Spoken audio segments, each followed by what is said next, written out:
Je dis souvent à tout le monde que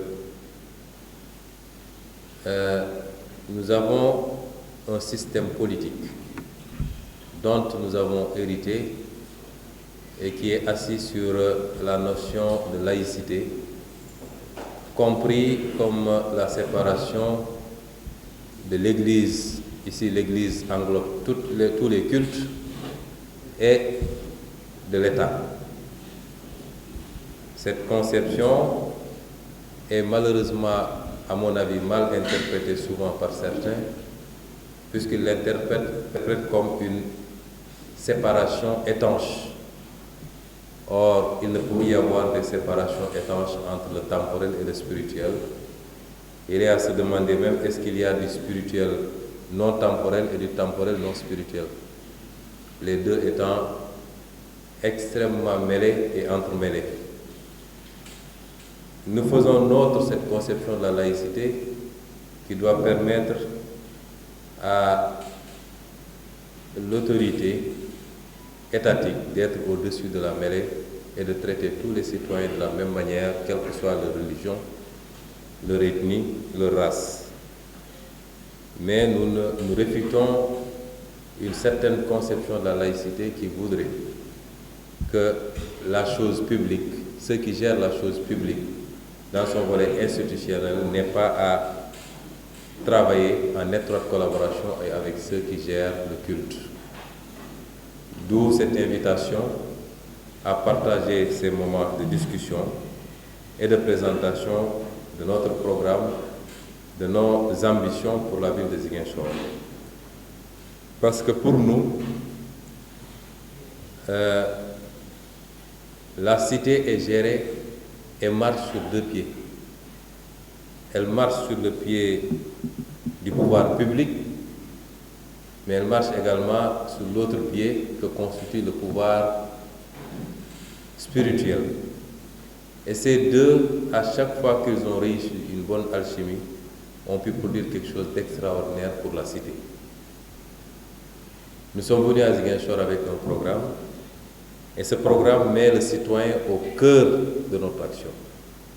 Ce n'est pas un programme qu'on s'enferme pour concevoir tout seul et qu'on va exécuter tout seul, mais nous comptons sur chacun et chacune des Ziguinchorois pour pouvoir atteindre les objectifs qu'on s'est fixés. Et dans cet exercice, nous considérons que les religieux doivent jouer un rôle extrêmement important. Je dis souvent que dès lors que j'ai été élu à la tête de la municipalité de Ziguinchor le 23 janvier, confirmé par l'autorité compétente le 25 janvier, toute action que je pose à Ziguinchor ne peut avoir de connotation politicienne.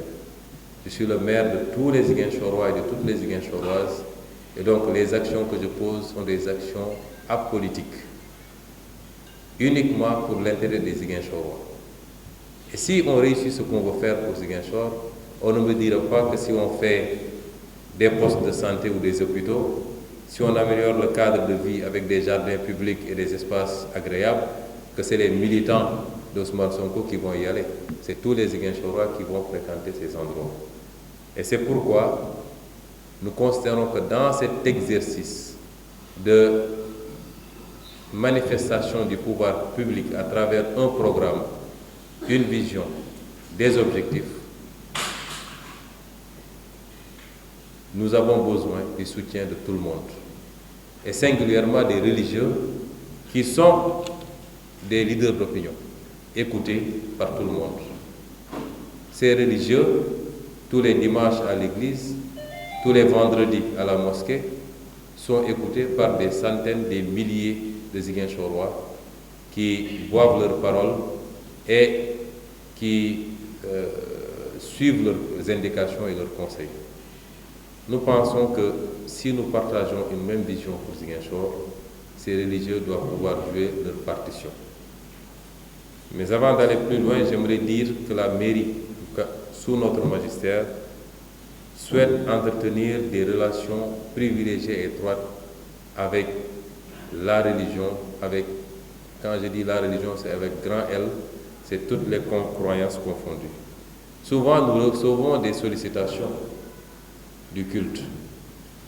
Et c'est pourquoi j'ai été surpris quand monsieur le préfet m'a envoyé un courrier pour dire, parce que j'ai nommé 2 conseillers, l'un chargé du culte musulman et l'autre du culte chrétien. Il m'a envoyé un courrier pour dire que nous n'avons pas de compétences en matière de culte. J'ai répondu, mais monsieur le préfet, même le président de la République dans un pays laïque n'a pas de compétences en matière de culte. Mais toutes les semaines, je reçois des sollicitations. C'est des événements religieux, de toutes les religions confondues. Et toutes les semaines, nous voyons ce que nous pouvons faire pour appuyer ces manifestations. Donc, qu'on ne nous dise pas que nous n'avons pas de compétences en matière de culte, nous vivons avec le culte en étroite collaboration et nous considérons qu'à partir de ce moment, le culte relève de ce qu'on appelle une affaire locale. Et toute affaire locale est une compétence de la municipalité. Et je voudrais rassurer les uns et les autres de notre volonté d'être très ouverts, mais à chaque fois que ce sera possible et qu'on sera sollicité, nous accompagnerons les manifestations religieuses dans la ville de Ziguinchor. C'est dire donc, nous voulons avoir une relation étroite. Cette relation ne doit pas se limiter à venir participer à des activités religieuses, mais nous voulons que les religieux nous accompagnent dans l'accomplissement du programme ambitieux que nous avons pour Ziguinchor. Je donne un exemple très simple. Depuis hier, nous avons lancé la semaine du citoyen. Comme je vous l'ai dit, le citoyen est au cœur de notre action. Vous avez vu dans la ville beaucoup de jeunes qui se sont portés volontaires, qui ont été habillés et qui sont en train de participer avec les techniciens aux travaux de curage des caniveaux et des canaux de la ville. C'est extrêmement important. Qu'est-ce qu'on vise? On vise d'abord à apprendre à ces jeunes à être eux-mêmes des facteurs de leur propre développement. On apprend à ces jeunes à comprendre ce que ça signifie être au service de sa société. Donner un peu de soi pour sa société. Parce que jusqu'à présent, on est dans une situation où les jeunes, mais les Sénégalais de manière générale, considèrent qu'on doit tout faire pour eux, que l'État ou la commune doit tout faire. Il est temps qu'on pousse ces gens à comprendre de plus en plus, à se poser la question importante de qu'est-ce que je dois faire moi pour ma société plutôt. Ces jeunes volontaires seront formés avec l'appui des services techniques, des services d'hygiène, l'urbanisme, l'UCG, les impôts et domaines, l'armée même, puisqu'on l'a sollicité pour les encadrer sur les questions de discipline. Ils seront formés et ils seront des volontaires de la ville. Ils seront dans les maisons, dans les foyers, dans les gares routières, dans les marchés, pour communiquer avec les Ziguinchorois sur l'importance du civisme fiscal, sur l'importance de contribuer à donner à sa communauté les moyens de son action, parce que nous voulons tous plus d'éclairage public, plus de routes goudronnées, nous voulons tous de meilleures écoles, de meilleurs hôpitaux ou dispensaires, mais ça ne va pas tomber du ciel. Il faut que les gens comprennent que là où ça marche très bien, c'est parce que les gens donnent un peu de leurs moyens à travers la contribution fiscale. Ces jeunes se déploieront pour nettoyer la ville. On a même posé des programmes avec la journée mensuelle de nettoiement et la semaine annuelle de nettoiement de la ville. Nous voulons que Ziguinchor soit la ville la plus propre et la mieux assainie. Pour le moment, on n'a pas tous les moyens pour faire tout. Ce qui va compenser la faiblesse des moyens, c'est le sacrifice que chacun est prêt à faire, particulièrement cette jeunesse. Ils seront employés, utilisés à accompagner les services techniques pour faire le curage. Et notre ambition, c'est qu'il n'y ait plus de caniveaux à ciel ouvert à Ziguinchor. Nous voulons fermer tous ces canaux qui constituent des dangers, surtout en période d'hivernage, avec la forte pluviométrie. Ce que j'ai visité hier à Boucotte et dans d'autres zones n'est pas digne de Ziguinchor en termes de salubrité. Et on se pose la question comment les gens peuvent vivre à côté d'autant d'ordures, de déchets, et de déchets solides et de déchets liquides également. Ces jeunes également, nous voulons les orienter dans le cadre de l'ambitieux programme d'économie sociale et solidaire que nous allons lancer en début de semaine vers des activités. Il n'est plus acceptable que des jeunes nous disent qu'à part le Jakarta, il n'y a rien à faire à Ziguinchor. Il y a énormément de choses à faire. Souvent, c'est de petites activités qui peuvent paraître insignifiantes, mais qui peuvent apporter beaucoup. Nous mettrons en place un système pour financer des projets, pour encadrer les jeunes, leur apprendre à entreprendre avec la couveuse d'entreprise. Nous allons mettre en place un système de financement avec le Fonds municipal de développement économique et social. Mais toutes ces activités-là, nous voulons les faire avec l'accompagnement des religieux. Ce n'est pas seulement, d'ailleurs, les jeunes, c'est les jeunes et les femmes particulièrement qui sont nos cibles premières. Nous voulons y travailler avec les religieux qui doivent nous accompagner. Nous sommes convaincus et foncièrement convaincus que Ziguinchor peut être un modèle expérimental que tout le Sénégal va venir copier si tant est qu'on veuille faire de nos communes ces leviers du développement et ces espaces urbains agréables à vivre. Et c'est ça le défi. Sur ces questions-là, je crois que les religieux, si on comprend bien les enseignements de toutes les écritures saintes, qui incitent d'abord et avant tout au travail et au sacrifice. Toutes les écritures saintes, il n'y a pas d'exception, insistent énormément sur le travail et les vertus attachées au travail. Parce que seul le travail peut libérer, seul le travail peut vous donner votre dignité, votre autonomie. Seul le travail peut vous permettre d'adorer correctement votre Seigneur. Parce que comme on dit, quand il n'y a rien dans le ventre ni dans la poche, souvent on est préoccupé par autre chose que par les prières à longueur de journée.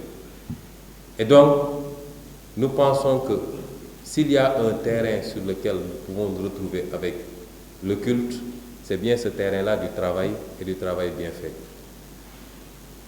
Je dirais que pour avoir déjà reçu l'Église avec laquelle j'ai beaucoup échangé sur ces questions, j'ai l'impression qu'elle est largement en avance parce que nous partageons beaucoup de projets dans ce sens, notamment les projets que vous voulez faire à Djibélor, mais également les projets économiques, de centres commerciaux également. Et je salue cela. Je salue cela et je vous dis que nous sommes prêts à vous retrouver sur ce terrain, comme je l'avais dit dans mon bureau. Et j'attends, je pense que nous pouvons également, de l'autre côté, pour le culte musulman, mieux organiser les choses pour pouvoir prendre la même direction, avoir les mêmes initiatives, les coordonner pour que le culte ne soit pas simplement un moteur dans la communication, parce que nous attendons ça dans les églises et dans les mosquées, que la communication de temps en temps insiste beaucoup, surtout auprès de ces jeunes, puisque nous avons une population essentiellement jeune. Plus de 63% de la population est jeune, que nous puissions avoir cette communication. Mais nous n'attendons pas seulement cela, nous attendons également des actions que nous allons partager. Nous serions très heureux lorsque nous aurions contribué sur les 50 hectares de Djibélor, ensemble à voir comment appuyer sur le financement à travers le fonds qu'on va mettre en place. Mais nous serons très heureux de dire le regroupement des imams ou des daïras à un projet de tant d'hectares à tel endroit et que nous ayons contribué dans le financement de ces activités-là, soit par un financement strictement pécuniaire ou alors par un accompagnement en termes de matériel et d'intrants. C'est ce type de collaboration que nous voulons avoir avec le culte et c'est pourquoi nous avions considéré qu'il était important que nous nous retrouvions aujourd'hui avec ce culte pour échanger sur ces questions de citoyenneté et de travail.